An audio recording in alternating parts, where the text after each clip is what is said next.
अस्सलामु अलैकुम वरहमतुल्लाहि वबरकातुहू। इन्नल हम्दुलिल्लाहि वहदा वस्सलातु वस्सलामु अला मन ला नबिय्य बअदा। अम्मा बाद फ़ौज़ु बिल्लाहि मिनश शैतानिर रजीम। बिस्मिल्लाहिर रहमानिर रहीम।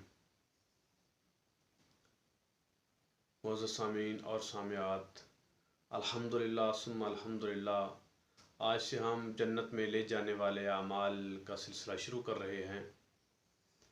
मेरे अल्लाह से दुआ है, अल्लाह वो तमाम अमाल अल्लाह ताला हमें करने की तौफ़ीक़ अता फ़रमाए जिससे हम जन्नत के वारिस बन जाएं। आज इस सिलसिले का पहला अमल आपके सामने रखेंगे। अल्लाह से दुआ है, अल्लाह मुझे सच बयान करने और फिर हम सब को इसके ऊपर अमल पैरा होने की तौफ़ीक़ अता फ़रमाए।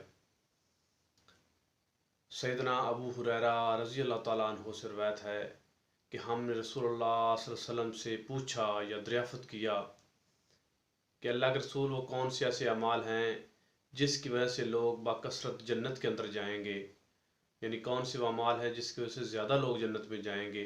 अल्लाह के रसूल ने फरमाया, अच्छा इखलाक और अल्लाह का डर। ये दो ऐसे अमाल हैं, अगर आपका इखलाक अच्छा है, इखलाक आपका बुलंद है, लोगों के साथ आपका मिलना अच्छा है, लोगों को आपसे मिल के खुशगवारी महसूस होती है, खुशी महसूस होती है, अच्छा महसूस होता है, और आप अल्लाह से डरने वाले हैं, हर गुनाह करने से पहले आपको अल्लाह का डर आपके सीने में है, आप तकवा अख्तियार करते हैं, आप गुनाह नहीं करते, तो आपको मुबारक हो, आप जन्नती हैं। ये मेरी बात नहीं, ये रसूलुल्लाह सल्लल्लाहु अलैहि वसल्लम की बात है। रसूलुल्लाह सल्लल्लाहु अलैहि वसल्लम की हदीस मारका रसूल सल्लल्लाहु अलैहि वसल्लम ने फरमाया, मीज़ान अदल के अंदर जो सबसे भारी चीज़ होगी वो बुलंद इखलाक होगा। इसलिए हमें अपने इखलाक को बुलंद करना चाहिए। हमारे अंदर कोई कमी है, कोई कोताही है इखलाक के हवाले से, तो वो हमें दूर करके हमें बुलंद इखलाक होना चाहिए और हमें तकवा अख्तियार करना चाहिए।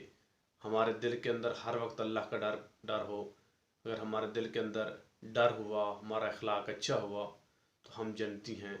अल्लाह से दुआ है, अल्लाह हमें नेक बनाए, हमारे अमाल दुरुस्त फरमाए, अल्लाह हमें ज़िंदा रखे इस्लाम के ऊपर। जब अल्लाह हमें मौत दे तो शहादत वाली। अस्सलामु अलैकुम वरहमतुल्लाह।